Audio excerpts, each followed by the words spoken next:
I can't believe that worked. I cannot believe that worked, fam. Some say I put too much tryptophan in my knuckle sandwiches. It's a gross old bedsheet with hopefully water stains. Got the sheet. I'm gonna be you for Halloween. It's a burlap sack, which is funny because it's fuzzy. Looks a little scrotal, and is called a sack. You know, this place is old and the walls counted for a candlelight. Looks like a stalagmite. If it was growing from the ground, yes, but this is growing from the roof, so it is a stalactite. Nerd. I deserve that. So it's a threat to my personal security and a spiderweb. Mother Nature has her foot in the door like, I'm just gonna slowly, throughout the next 400 years, absorb all this. That's cool. Everything's just like word, we have plenty of time. But then, is there ever enough time? Me? It's a mystery box. Alright, let's pop this bad boy open. It's like a phone in here. So I need to call a 1-900 hint line. I'm coming here. Really? You're going to get dressed and in the car and come all the way here. I'll just forget why you came here. Dude, who are you talking about? Rock salt. It melts snow and provides traction. All I can say is you have to lay it out before the snow falls. It makes it useless to all the means in the world. It's a mystery box. Sure is. I was just going to take a little, but then later I'd be all, this is the one time I needed the whole bag! So. I still can't believe we actually knocked that guy out in one punch. Incredible. Absolutely astounding. We're inside the rug that things are swept under. Looks like a very sophisticated bluff. The store is real, people have died behind me kind of vibe. It does. It's a red light because these are great for when you want to make people panic or tell them you're selling your body. Yeah. I like depictions of the future where humans travel exclusively via pipes and vacuums. Like someone deposited cash to their bank. When the canister was sucked inside, they were like, this is our future. Alright, well, what about the barricade? I think I'm just... Yeah, I'm actually just gonna kind of squeeze in behind it. This looks like the kind of chair you get yelled at for sitting on. Space with a very thirsty stick in it. It's grandfather's clock. An array of interconnected metal hoops forming some sort of flexible metal rope. This painting kind of sucks. You'll know I have no idea what to do when I open this and start wildly yanking out cables. These fans are great for coming to and finding you've been kidnapped and tied to a chair. It's an underground storage room and absolutely nothing more. Looks bright and hard to look at. Probably stand on this to get to that light bulb that I refuse to get.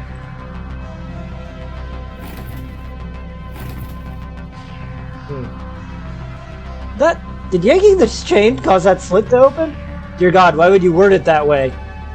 So it did. It's a sewing idiot. Something to appreciate. Okay. No, but you know, I should start paying more attention to birds. Like I should try harder to care about birds. Maybe I'll start watching them. If you become a bird watcher, I will leave you. It's just as empty like my bird feeder I never once refilled. Not that one.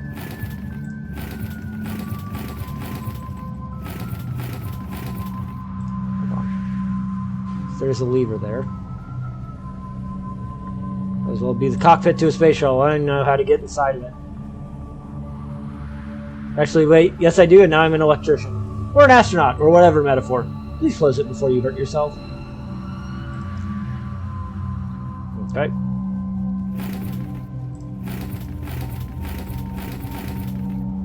Okay. There we go. Slit is now gapingly open. Huh? Huh? Stop being crass. Now spit in your palms and go jerk on that lever. Well, I hope this isn't the lever that kills me.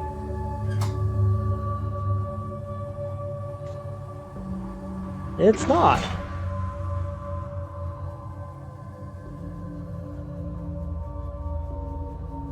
I had no idea walls could do that. Alright,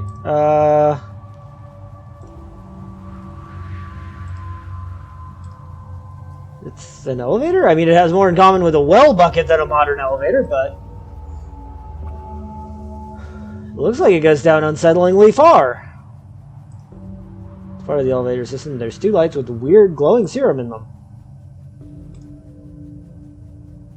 So you want to ride this creaky metal cage into the cold and ominous mist with me? Or I will attempt to float downwards both fluidly and consistently as to make it seem like I was riding it down. Yes. Immediately scared for my life. Oh, stop it. You might be fine.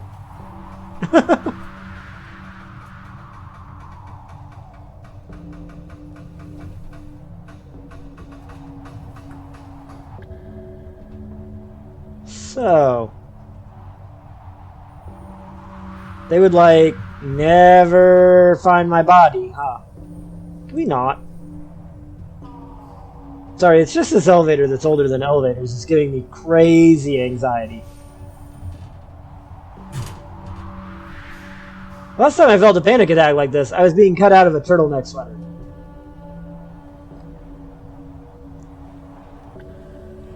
Oh, here's something cool I learned. Panini is Italian for small penis. It most certainly is not. Please let us enjoy some awkward silence for once. Sure, fine. I was just making it awkward in preparation for the silence. And we're here. It's a glowing pool of crystal clear water with some sort of fairy-like wisp floating out of it. Oh no, crap. I didn't die on the way down in that elevator, did I? No. But you are right to be surprised you are alive. Well, it finally happened. I accidentally journeyed to the center of the earth. I mean, not much else to look at here, so... onward we go! The fuck? It's about the human pineal gland in the Eye of Horus. Possibly raw, too. It was also known as a Wadjet eye. Pickles, please. Only particularly adventurous types know that. Pipe guns are known in many cultures to be symbolic of enlightenment, spiritual awakening, and eternal life. They also make terrible toothbrushes and toilet paper. Ew. It's a Fibonacci spiral. Basically just nature showing off its math skills. Not sure about this one. I'm pretty bad with geography, though. Geometry. Yeah, that. Whatever stop signs are.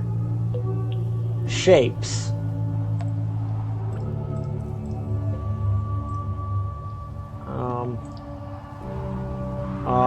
Love this dude's style. It tells everyone he is 2 things, wise and comfortable. At the risk of sounding catty, I think I could pull the look off even better. Actually, yeah, you would look great as a statue. Thank you! Wow, she looks nice. Hey. Oh, Oliver, no. Do not finish that sentence. See, but I'm saying it like a pickup line. I know, immediately stop, though. I can't wait for headdresses to come back in style.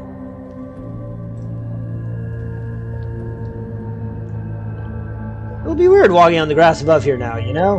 Knowing what's down here and how this statue is just below the surface, pushing up roses. Coming up. What is coming up roses saying? Forget it. Check. Pushing up roses. Love her BBS. What? Oh! Okay. That's a Pushing Up Roses reference. We do love Roses. She's fantastic. Okay, that's it. I'm buying myself a kilt if I make it back home. Alive. If I make it back home and I'm alive. Because I've wanted one since we saw that threatening young man on the train. Just looks so cool! I want that. For me. Okay. Well, this was weird. Great. Wrong colored fire and a cryptic door. Yep. Nope. He's right. What do you think we should do? I'm not sure. Have you tried trying something?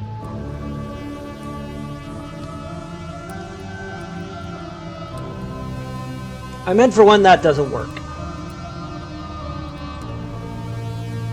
It's rare albino fire.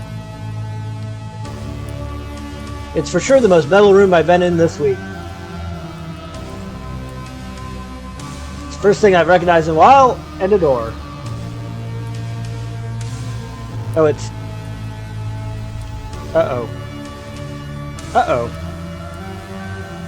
Uh-oh. This doesn't look good. It's got a little pressure-sensitive mat, like at the grocery store.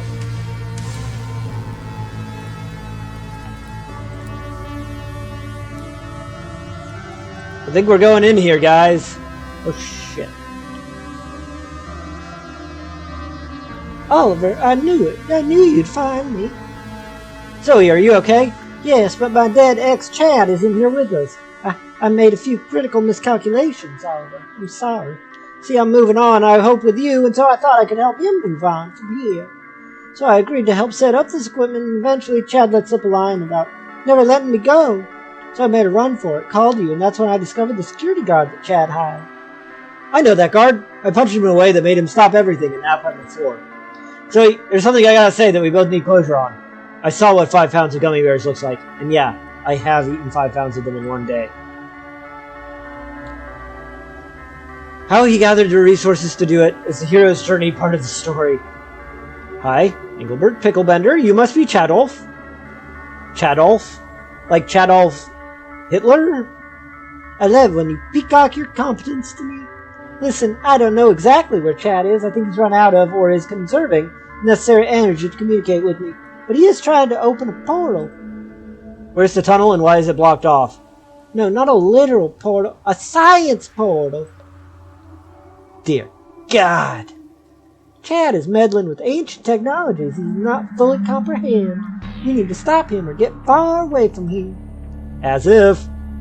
Oliver, allow me a moment with him, will you? One sec, Engelbert is going to talk to him. So, this is quite the clubhouse. You have no idea, Pickle Man. I am surprised you are allowing breathers in. You know, I couldn't have put this all together without you two boneheads.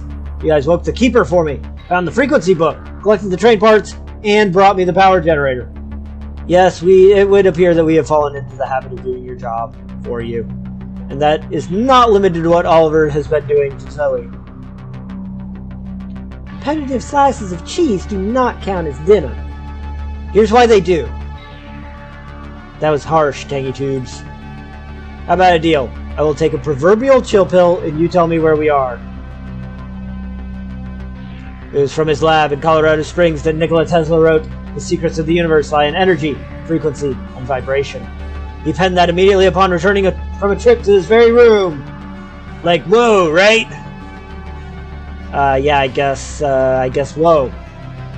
Allow me to dumb it down for you. This whole thing, man, is about the living galaxy, other worlds, alternate realities. I am powering on a galactic radio, channel surfing and dropping in on a new broadcast. All thanks to the gnarly power of this most ancient room. What exactly is this room, anyway? And this time, dumb it up for me. Okay, alright, prepare to have your mind melted. Every so often, in the depths of infinity, a life form earns consciousness and becomes fully woven into the fabric of the universe. When it does, a room just like this one is prepared and left for discovery. This exquisite room serves as the cosmic crossroads, as Earth's exit on the intergalactic highway. It is where the convergence of conscious life across countless planets finds its most harmonious center. This room harnesses the ebb and flow of our planet's sublime energy, while echoing the celestial symphony of our universe. For it is here, bathed in the hues of stardust, that... Okay, settle down. Is this the portal Zoe speaks of?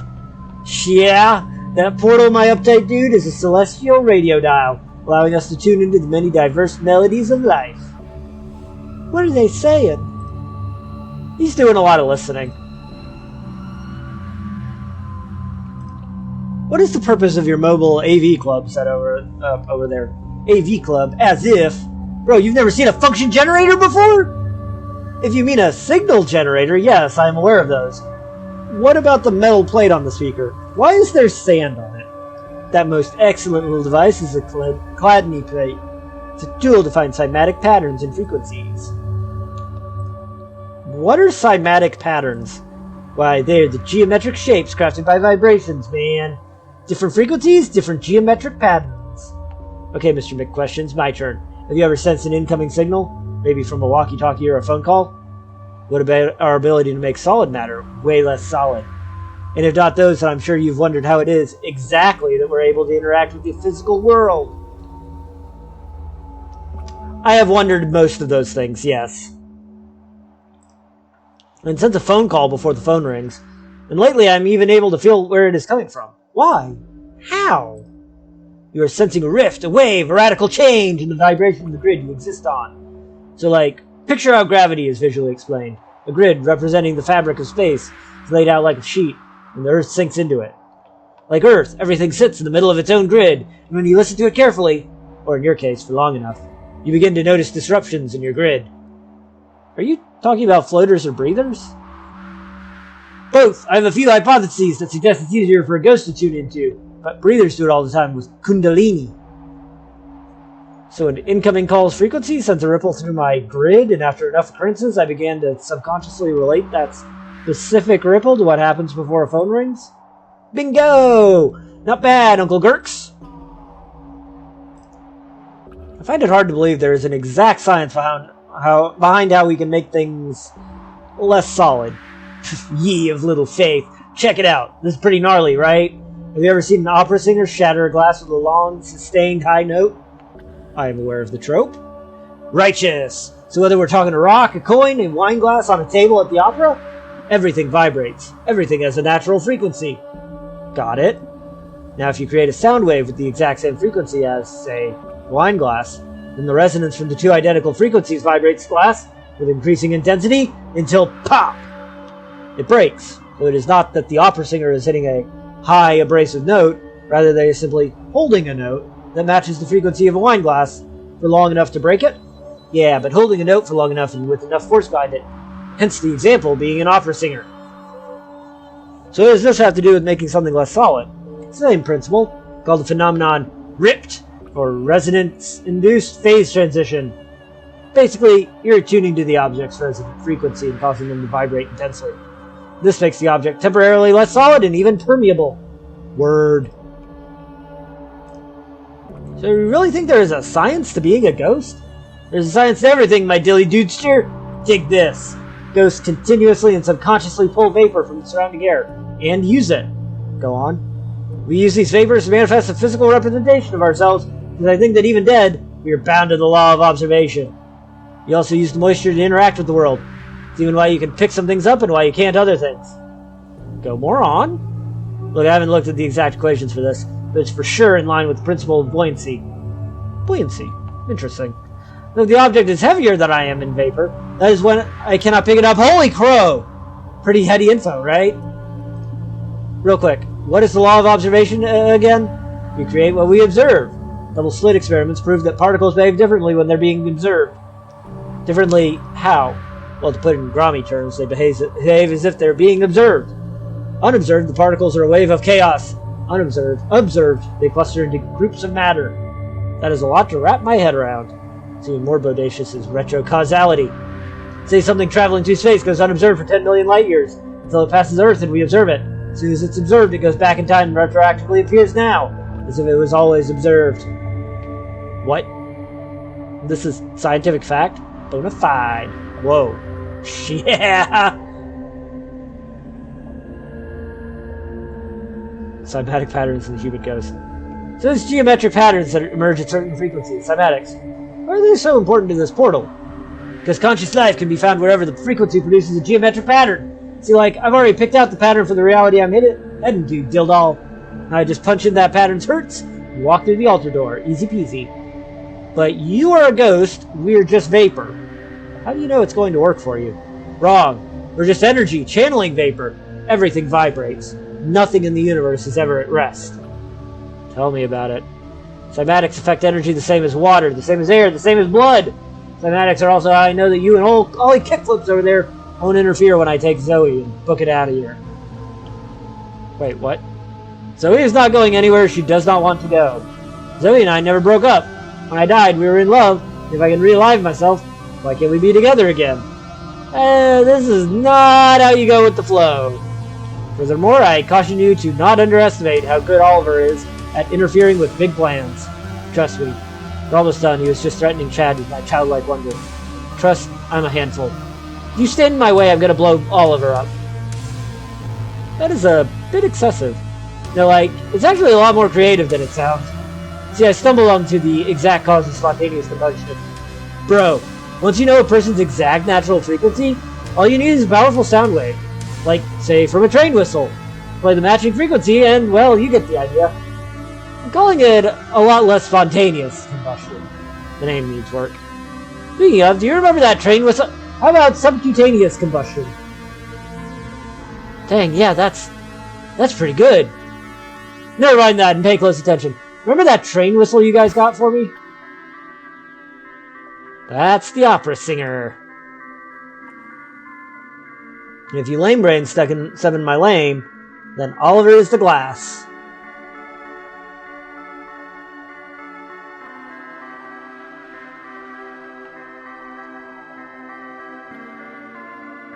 Uh-oh. We didn't get to ask him about the portal.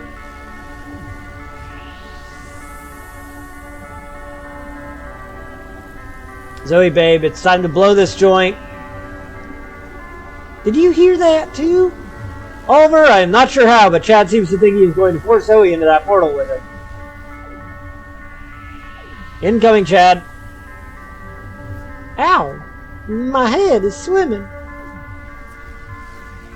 What is happening to me? Oh, he's possessing her. Well, that's fucked up.